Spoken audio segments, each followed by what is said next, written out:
نحمده ونصلي ونسلم على رسوله الكريم اما بعد فاعوذ باللہ من الشیطان الرجیم بسم اللہ الرحمن الرحیم۔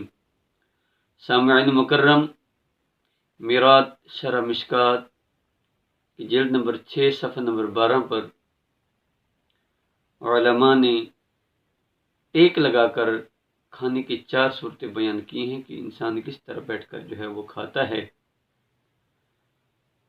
نمبر 1، ایک گھٹنا نیچے جھکا کر بیٹھ جانا، زمین کے ساتھ اس کے حصہ ٹچ ہوتا رہے، اس طریقے کے ساتھ بیٹھ جانا۔ نمبر 2، 4 زانوں ہو کر بیٹھ جانا۔ نمبر 3، ہاتھ ٹیکی لگا لینا، یعنی ٹیکی لگا لینا، ہاتھ کے ساتھ زمین پر ٹیک لگا لینا، پھر اس کو بیٹھ کے کھانا۔ اور نمبر 4، چوتھی صورت علماء نے یہ لکھی ہے کہ دیوار کے ساتھ یا تکیے کے ساتھ کسی حالت کے اندر ٹیک لگانا۔ تو ان صورتوں کے اندر فرمائے کہ یہ 4 صورتیں ایسی ہیں جو نامناسب ہیں، جس حالت میں بیٹھ کر انسان کھانا کھائے، یہ وہ حالتیں ہیں جو نامناسب حالتیں ہیں۔ تو علماء نے منع کیا، کیونکہ یہ سنت نہیں ہے ٹیک لگا کر کھانا۔ جس طرح کہ اسی موضوع پر ہم احادیث کی روشنی میں پہلے گفتگو کر چکے ہیں کہ میرے آقا علیہ الصلوۃ والسلام نے فرمایا کہ میں ٹیک لگا کر کھانا نہیں کھاتا۔ تو اس سے ہمیں واضح پتہ چل جاتا ہے کہ رسول اللہ صلی اللہ تعالی علیہ وآلہ وسلم کا طریقہ، حضور کی سنت یہ نہیں ہے کہ ٹیک لگا کر کھانا کھایا جائے۔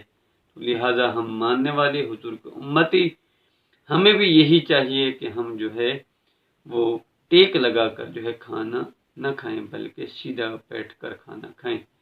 اور دوسری بات یہ ہے کہ کھڑے ہو کر کھانا یہ بھی اچھا فیل نہیں ہے، عجیب انسان محسوس ہوتا ہے جو کھانا کھڑے ہو کر کھا رہا ہو تو دیکھنے والا عجیب تاثر لیتا ہے۔ تو لہذا بہتری اسی بات کے اندر ہے کہ رسول اللہ صلی اللہ تعالی علیہ وآلہ وسلم کی سنت پر عمل کیا جائے۔ اور اس کے ساتھ وہ صورتیں سماعت فرمائیں، وہ 3 صورتیں وہ یہ ہیں کہ اگر انسان کو ٹیک لگا کر کھانا کھاتا ہے نا، تو طبی طور پر اس کو 3 نقصانات ہوتے ہیں۔ یعنی اب ٹیک لگا کر کھانا کھانے کے طبی نقصانات وہ بیان کیے جا رہے ہیں۔ سامعین مکرم، نمبر 1، پہلے بھی آپ سن چکے کہ حضور کی سنت یہ نہیں ہے کہ ٹیک لگا کر کھانا کھایا جائے۔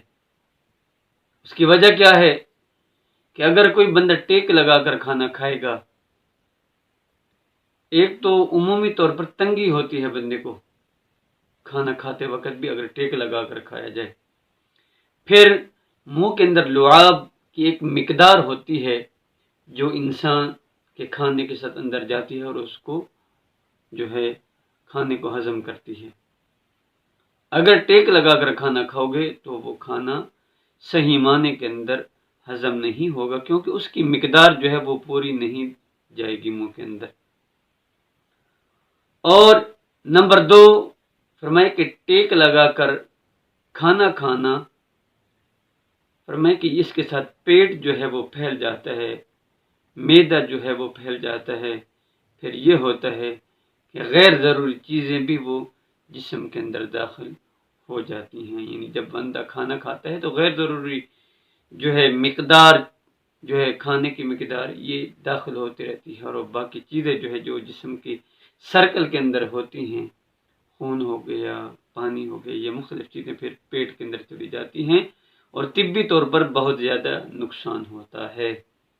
اور اسی طرح نمبر 3، فرمایا کہ ٹیک لگا کر کھانا کھانے سے آنتوں اور جگر کا وہ نقصان ہوتا ہے، یعنی ڈسٹرب ہو جاتی ہیں آنتیں بھی اور جگر بھی۔